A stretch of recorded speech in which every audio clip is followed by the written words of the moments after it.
Olá, a graça e a paz do nosso Senhor Jesus. Meu nome é Gisele Melocro Borelli, estou pastora na IPI de Araraquara e esse podcast que chega até você é a gravação das nossas aulas de escola bíblica, que acontecem todas as quintas-feiras, 7h30 da noite, no nosso templo. Seja bem-vindo a esse espaço de estudo, comunhão e fé na escola bíblica, no estudo da palavra. Vem e vamos juntos. Boa aula! Então hoje a gente está começando a nossa aula aí das cartas de Paulo, a carta aos Gálatas. A gente vai ler capítulo 1, versículos de 1 a 5. É o comecinho da carta, né? Paulo, apóstolo enviado, não da parte de homens, nem por meio de pessoa alguma, mas por Jesus Cristo, e por Deus Pai que o ressuscitou dos mortos, e todos os irmãos que estão comigo, as igrejas da Galácia. A vocês, graça e paz da parte do nosso Pai e do Senhor Jesus Cristo, que se entregou a si mesmo por nossos pecados, a fim de nos resgatar desta presente era, segundo a vontade de nosso Deus e Pai, a quem seja a glória para todos sempre. Amém. Bom, vamos lá, a gente tem que fazer a nossa introdução. Depois que a gente faz essa introdução toda, aí a gente vai começar, né, a partir da próxima semana, analisar, né, as pequenas partes. E aí eu coloquei um mapinha para vocês, porque mapinha é importante, a gente tem que desenhar, né? Mas vamos lá. A carta, então, de Paulo aos Gálatas, ela foi escrita aí pelo apóstolo por volta de 48 a 57 depois de Cristo. Ela é marcada por um tom de urgência e indignação. Eu já comentei com vocês, né? A gente acha que ele está bravo com os coríntios, mas com Gálatas ele está furioso, ele está indignado. Então, com certeza, essa carta ele está muito mais bravo. E o contexto histórico aqui, ele gira em torno de uma crise causada por judaizantes. E a gente vai entender melhor daqui a pouco quem são esses judaizantes, né? Aí, em grosso modo, a gente vai dizer que são cristãos de origem judaica que exigiam que os gentios, não judeus, seguissem a lei de Moisés, especialmente a circuncisão para serem salvos. Né? Esse é o resuminho que a gente poderia falar da carta aos Gálatas. Vamos lá, os pontos-chave aí do contexto histórico. Primeiro, né, o básico, destinação e localização. Então a carta ela foi enviada à igreja das províncias romanas da Galácia, que é a atual Turquia. Então não é para uma igreja, são várias igrejas. Né? É uma carta que a gente pode chamar de circular, porque ela foi para uma comunidade, depois ela deveria ser lida na outra. Então é numa região e não uma única comunidade. Essas igrejas elas foram fundadas por Paulo durante a sua primeira viagem missionária. Então, lembra que Atos 11, 19 a 26, os discípulos eles são chamados para Antioquia da Síria. E lá eles são chamados de cristãos pela primeira vez. Que aí no mapinha está nessa localização aqui à esquerda, né? Por quê? Porque depois vai ter aqui em cima a Antioquia da Pisídia, né? Duas Antioquias. Por que Antioquia? Que era o nome em homenagem lá ao rei Antíoco, então colocou esse nome. Aí a gente sabe que a primeira viagem missionária está lá em Atos 13 e 14, né? Depois, eu quero me aprofundar melhor, então você pode ir lá ver. Aí vai mostrar todo o trajeto de Paulo pela ilha de Chipre, depois ele subindo lá para Antioquia da Pisídia, para Icônico, Listra e Derbe, né? Essas comunidades aí, vão pensar assim, Antioquia ela era o ponto central de ensino da região, né? Era a cidade maior. Icônio é a cidade onde Paulo e Bernabé pregaram, Atos 14. E Listra é o local onde Paulo foi apedrejado e estabeleceu líderes. Lembra que ele sai de lá dado como morto. E depois a gente tem Derbe, que é a cidade final da primeira viagem antes deles retornarem. E é importante a gente entender, porque também assim, existe toda uma discussão se é a Galácia do Norte, Galácia do Sul, muito provavelmente é a do Norte, porque não tem nada que não tem histórico de Paulo ou de outros cristãos pregarem na Galácia do Norte, que seria um pouco do Sul, aliás, né, mais para cima, né? Então, até porque a gente tem todo esse relato no livro de Atos que contribui para que seja essa Galácia, tá? Então, data e local da escrita. E aí tem debate acadêmico a respeito, né? Mas muitos acreditam que ela foi escrita em Antioquia da Síria, antes do Concílio de Jerusalém, 49 depois de Cristo. Ou durante a terceira viagem missionária em Éfeso ou Corinto. Para objetivo nosso, a gente entende que foi na primeira viagem, que foi muito provavelmente Antioquia da Síria. Por quê? Porque a carta não cita o Concílio de Jerusalém, que está em Atos 15.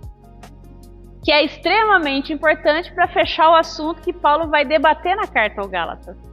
Porque ele vai falar da sua autoridade, ele vai falar dele como apóstolo, ele vai falar, olha, eu sou validado pelos de Jerusalém, eu posso não ter aprendido aos pés deles, mas eles não me desvalidaram como apóstolo. E outra coisa, aí ele poderia no final argumentar, e ficou decidido em Jerusalém assim, assim, assim, assim, assim, assim, assim. Então o que vocês estão brigando comigo? Né? Mas então o concílio ainda não tinha acontecido. Então é bem provável, porque senão seria um argumento muito forte para ele utilizar na carta. E ele não cita. Então assim, pensa bem, porque o concílio de Jerusalém em Atos 15 valida o que ele está falando aqui aos Gálatas. Porque a única coisa que ficou certo lá foi a questão da alimentação, não comer alimento com sangue, mas não ficou aquela, tem que cumprir a lei, tem que ser circuncidado. Não. E essa é a principal discussão. Né? A gente vai adentrar mais aqui o que esses judaizantes queriam. Tá? Aí vai fazer mais sentido isso aqui. Por quê? O conflito teológico da carta. Né? Após a partida de Paulo, a gente tem falsos mestres que chegam às comunidades pregando basicamente que a fé em Jesus não era suficiente. Só crer não era suficiente. Eles argumentavam que os cristãos gentios precisavam se tornar judeus praticantes para pertencerem à família de Deus. Por isso, judaizantes, né? E aí, vamos lá, objetivo. Primeiro, a gente tem Paulo aí fazendo a defesa de seu apostolado. Paulo, ele dedica os primeiros capítulos a provar que ele recebeu o seu evangelho diretamente de uma revelação de Jesus e não de homens. Quando Paulo se converte lá em Damasco, e ele é chamado à comunidade de fé, ele não vai para Jerusalém ter aula com os apóstolos. Ele vai para o deserto, ele vai lá para Tarso, fica lá 3 anos. Então ele vai defender que ele recebeu esse evangelho do próprio Jesus. E ele vai falar que ele não aqui para os Gálatas, mas depois aos Coríntios, que ele é apóstolo fora do tempo, toda a argumentação dele. E por quê? Né? Aí é que eu acho interessante a gente pensar que esse argumento não é de hoje, tá? Por que desvalidar o apostolado de Paulo? Já parou para pensar nisso? Quando a gente desvalida quem faz o discurso, o nosso objetivo é o quê? É anular a argumentação narrativa. É uma tática aí conhecida como falácia ad hominem, né, do latim contra o homem. Então, em vez de refutar a ideia, o argumento, a narrativa apresentada, eu ataco quem está argumentando. Eu desqualifico ele. Eu desqualificando ele, eu questionando o caráter da pessoa, sobre a sua vida pessoal, o que eu faço? Eu tiro a credibilidade do discurso. Não, nada mudou. Pra gente entender por que Paulo tá aqui, né? Ele parece que assim, por que ele tem que... Porque na verdade eles estão atacando a pessoa de Paulo para desvalidar a sua narrativa. Não, você não é apóstolo. Aí ele vai argumentar e dizer por que você é apóstolo, por que ele recebeu o evangelho. essa ênfase, né? Essas colocações. Sim. E aí, vamos pensar, o segundo objetivo, então, essa era a justificação pela fé. Então, o argumento central é que o ser humano é declarado justo diante de Deus apenas pela fé em Cristo. É o ato florense, né? E não pela observância de rituais da lei judaica. E aí que Paulo entra em conflito com os judaizantes. Era porque eles queriam Cristo mais os rituais, né? Cristo só não era suficiente. E aí eu trouxe esse texto aqui, é um trecho de um artigo que eu achei muito interessante para colocar aqui, para a gente adentrar. Eu só pequei que eu não coloquei aqui a referência. Mas eu coloco no grupo depois, porque o artigo é bem extenso, eu peguei só a parte que eu achei que seria relevante para a gente, tá? Quem eram esses judaizantes, né? É importante a gente entender para poder absorver melhor o conteúdo da carta. O termo aí, judaizantes, vem do grego iadaizo, que é viver como judeu. Então, com base nas declarações que Paulo faz aqui, a Gálatas, o que a gente pode afirmar com segurança a respeito desse grupo de oporente é pelo menos 4 coisas, né? Primeiro, os judaizantes parecem ser cristãos judeus professos, tá? Conforme o capítulo 2, verso 4. Eles vão reivindicar algum tipo de adesão à igreja de Jerusalém, no capítulo 2, verso 12. E aí, o conflito refletido aí em Gálatas, então, ele ocorre dentro dos limites da igreja cristã. Não é fora, é dentro da igreja. Em segundo lugar, esses judaizantes, eles ensinavam que os gentios não podem ser justificados a menos que eles recebam a circuncisão, de acordo com a lei mosaica. Então, é provável, aí vamos pensar, né, que esses oponentes eles tenham salientado a circuncisão como porta de entrada para todo o estilo de vida caracterizado pela observação da lei mosaica, né, tendo em vista a justificação. Então, se não circuncidar, não pode virar cristão. Então, a pessoa tem que virar judeu primeiro para depois virar cristão. Em terceiro lugar, né, esses judaizantes, em um esforço para sustentar os seus ensinos, eles vão recorrer ao Antigo Testamento, claro. E aí a gente tem um extenso tratado de Paulo da narrativa abraânica do capítulo 3 a 4. Paulo vai então refutar essas ideias de Gênesis, que era provavelmente a favorita dos judaizantes. Né? Pensa que a gente tem a carta aqui como um espelho do conflito. A gente não sabe o que os judaizantes falaram, mas pelo que Paulo escreve, a gente consegue pressupor algumas coisas, né? Porque se ele vai tratar desses trechos do Antigo Testamento, é porque eles provavelmente usavam esses trechos para justificar a sua posição, né? Então é provável que ele estava argumentando que a circuncisão aí era uma ordenança indispensável para a aliança abraâmica. Não tem como, tem que ter. Como assim agora você chega e fala que tem uma aliança, uma nova aliança no corpo e no sangue, se não tem a primeira aliança na circuncisão? Parece até fazer algum sentido. Se eu olhar por essa parte da aliança do povo de Deus. Só que não. Porque Cristo cumpre na cruz todas as prerrogativas. E é isso que Paulo vai trabalhar com eles. Olha, parece que faz sentido, mas não é assim que funciona. E por último, né, e o quarto argumento, né, esses judaizantes, eles rejeitavam o apostolado de Paulo.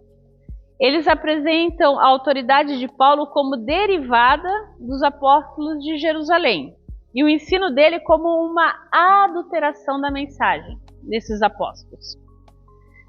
Então, esses judaizantes, eles atacam Paulo tanto de uma forma material quanto formal.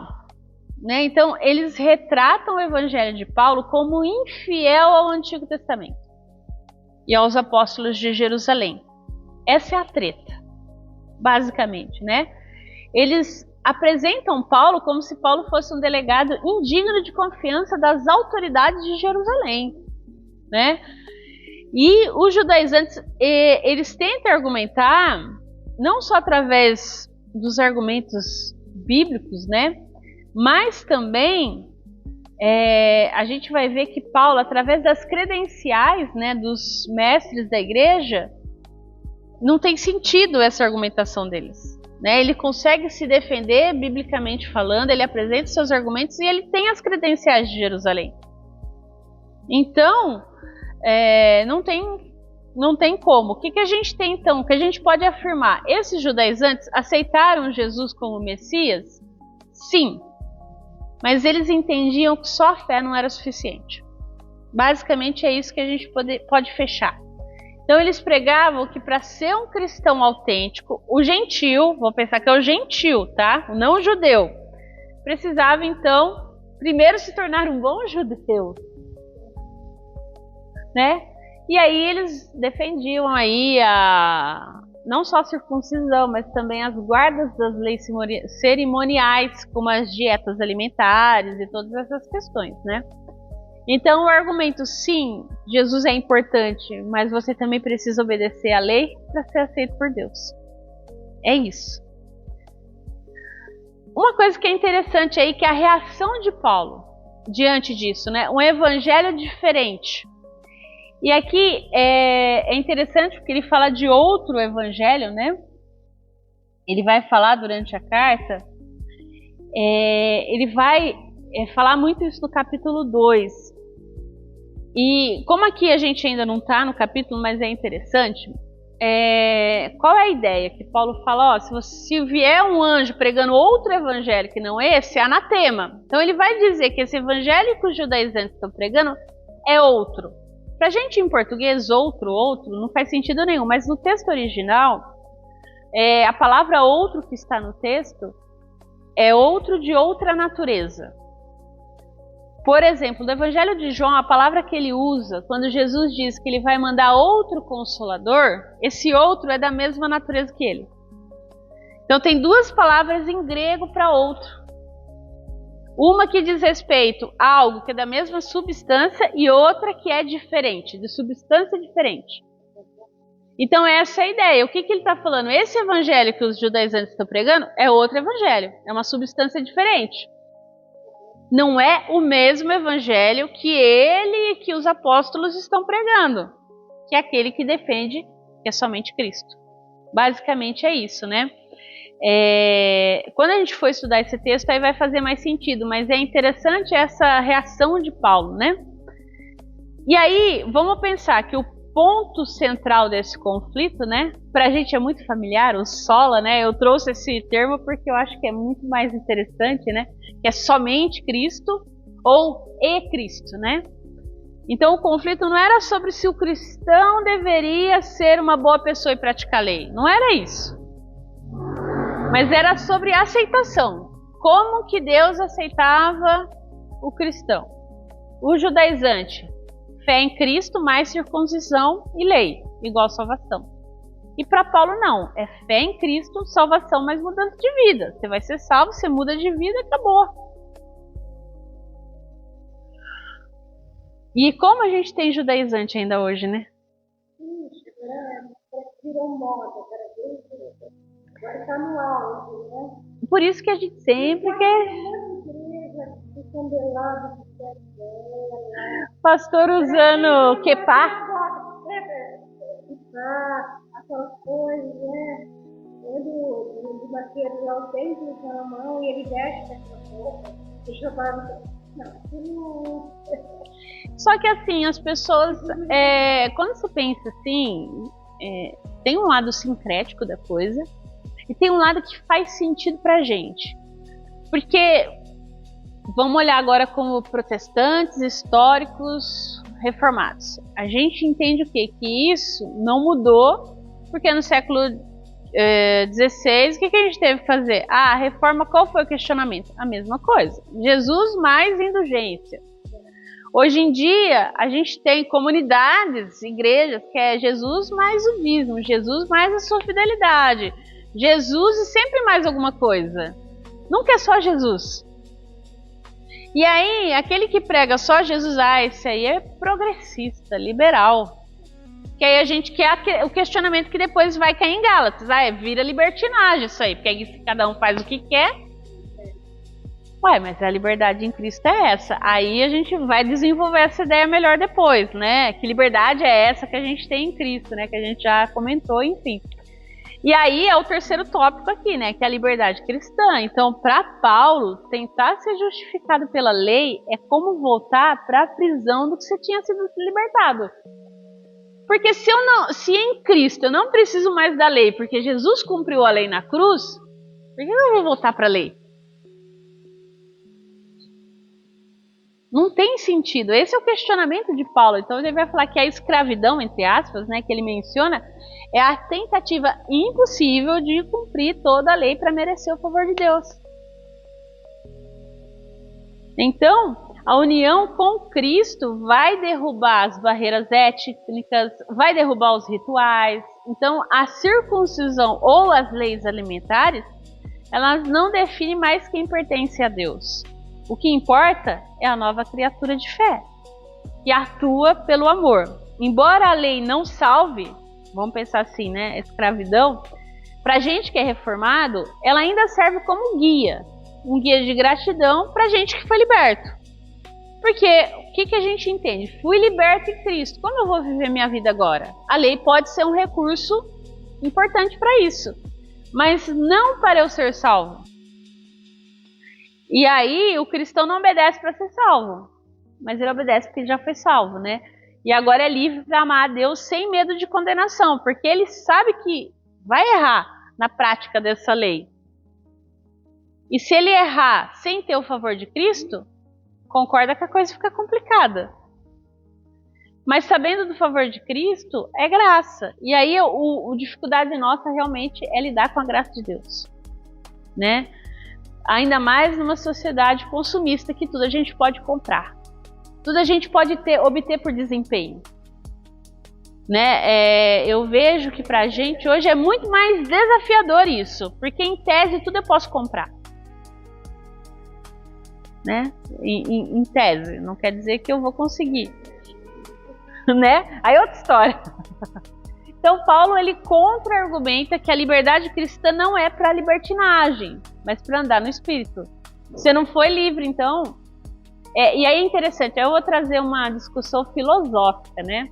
E não só teológica. Tem um recorte do Clóvis de Barros, que ele fala sobre isso, que a liberdade, na verdade, não é fazer o que se quer,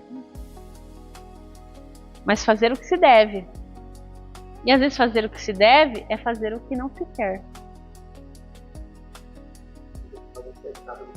Você é escravo do seu desejo, exatamente.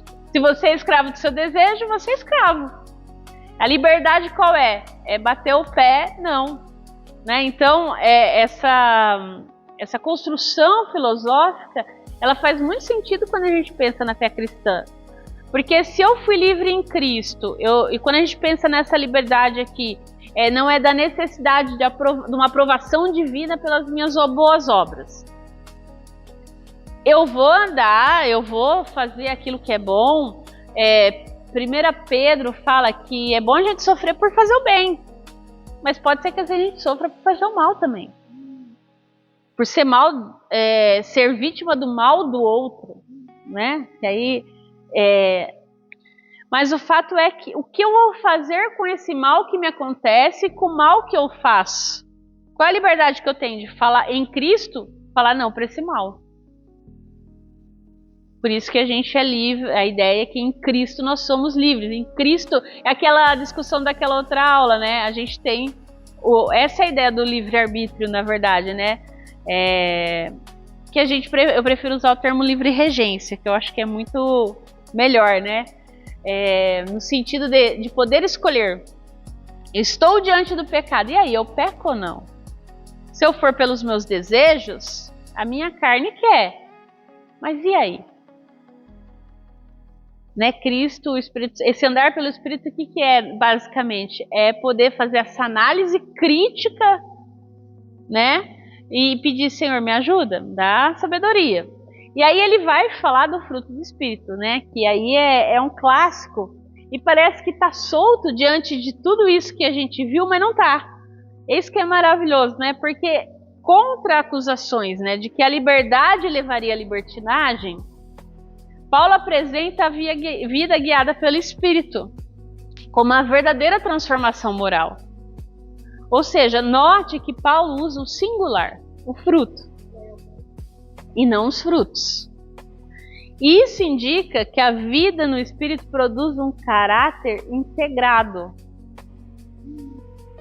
Ou seja, não são habilidades que nós desenvolvemos, mas é o resultado direto da seiva de Cristo agindo em nós. De estar ligado à árvore, né? Vamos pensar assim, né? Desse Espírito agindo nas nossas vidas. Então o fruto do Espírito não surge num vácuo, né? De repente virei crente, agora eu amo todo mundo, eu sou uma pessoa paciente, bondosa. Não, né? E essa que é maravilhosa, ele cresce no meio ao combate contra as obras da carne. Porque eu vou precisar ser paciente com quem tira a minha paciência. Eu vou precisar ser amoroso com quem me irrita. Aí é o desafio, né? Então a transformação moral, ela é real, mas ela é uma dependência contínua da graça. Né? Eu dependo de Deus para essa transformação. Não é algo também que eu queira e eu consiga fazer. Né? Porque o galho cortado seca. Durante um tempo pode até parecer bonito, mas chega uma hora que morre. Né? Então é essa a ideia. Então os frutos do Espírito, né? A gente fala no plural, mas é singular. Em Gálatas 5, né? Que a gente tanto conhece, eles são uma resposta prática e o resultado transformador do Evangelho da Graça defendido por Paulo nesse debate inicial da carta. Então, ele está lá, capítulo 1, 2, 3 e 4, fazendo todo esse debate, tal, discutindo. E aí no 5, na verdade ele não muda de assunto, na verdade ele está complementando e entregando para essas pessoas que, olha, o debate inicial que a gente falou de liberdade contra o legalismo, né, que é a lei mosaica, a circuncisão, vai nos mostrar o quê? Que os frutos do Espírito mostram que a verdadeira santidade é produzida pelo Espírito, não pelas obras. Né? Não pelo esforço humano, não pelas regras externas, não é pela lei. Ou seja, o Espírito Santo habitando no crente produz um caráter semelhante de Cristo. É isso que vai abordar. E isso prova que a salvação é pela graça, né? Tornando o legalismo desnecessário e ineficaz. Né? Eu posso cobrar, eu posso querer que tudo ande certinho, mas o que a gente mais vê, que são as pessoas legalistas, são as que mais caem, e caem feio. Por quê? Porque elas acreditam que podem cumprir um bom plano se elas quiserem. Pela força do seu braço. E esquecem que se não for a graça de Deus na nossa vida, não vai dar certo. Então, o fruto do Espírito, a ideia aqui é que ele vai unir os cristãos, né? Sejam eles gentios ou judeus. Ou seja, não é a circuncisão que vai fazer esse povo se tornar um povo só. É o Espírito Santo na mesma fé, enquanto o legalismo gera o quê? Divisão. A graça, o fruto do Espírito, ele junta. Então o fruto prova que a identidade do cristão não vem mais da sua herança cultural ou do cumprimento de regras, mas de quem o Espírito Santo está moldando a gente para ser. Seja naquela época de Paulo, seja na época nossa hoje. E aí ele termina a carta, né, com uma parte prática de todo o seu argumento sobre identidade e fruto. Né? O que realmente importa no capítulo 6, né, ele vai encerrar falando, né, é a transformação interior e não as marcas externas de rituais ou de heranças. É isso que ele vai defender. Então Paulo substitui as marcas da circuncisão, que era o orgulho racial do judeu, que é o orgulho religioso de fazer, né, pelas marcas de Cristo. Né? Então, é pela vida da nova criatura a gente tem as marcas de Cristo, a gente não precisa mais das marcas da circuncisão. Então, para que o crente tem que passar pelo judaísmo, ser um bom judeu para depois se tornar um bom cristão. Quando na verdade o objetivo é ele se parecer mais com Cristo. Né? Então a identidade não é mais sobre quem você é por nascimento, mas sobre quem você está se tornando pelo Espírito. Então por isso que ele está tão furioso aí com os Gálatas. Porque assim, olha, eu fui aí, basicamente é isso, né? Eu fui aí, preguei o evangelho para vocês. Agora chega alguém que acha que sabe um pouquinho mais. Muito provavelmente esses judaizantes também eram da seita dos fariseus, que eram estudados, então tinham argumentações. E agora vocês estão ouvindo, como assim tão facilmente vocês mudaram de casaca? Meio que o corintiano virando palmeirense, né? Como assim? Chegou alguém que fala um pouquinho mais bonito que eu, vocês já estão indo aí para o outro evangelho, ou seja, que é essa ideia de outra substância, né? Cristo mais alguma coisa. Então, por isso que Paulo está muito bravo. Muito bravo. Então, assim, ele está, né? O que ele vai falar a respeito disso. Então, essa é a introdução aí. Eu acho que dá uma grande luz pra gente, né? Para entender melhor o contexto, porque é tão interessante quando a gente estuda o contexto, aí você começa, faz sentido, aí você conecta aqui, conecta ali, né? Então ajuda bastante. Que bom que você nos acompanhou até o final dessa aula. Você ouviu a Escola Bíblica da Igreja Presbiteriana Independente de Araraquara e eu quero convidá-lo a nos fazer uma visita. O nosso culto é aos domingos, às 9 horas da manhã, na Rua Rui Barbosa, 10.074, na Vila Xavier. Que Deus te abençoe e te guarde. Até a próxima!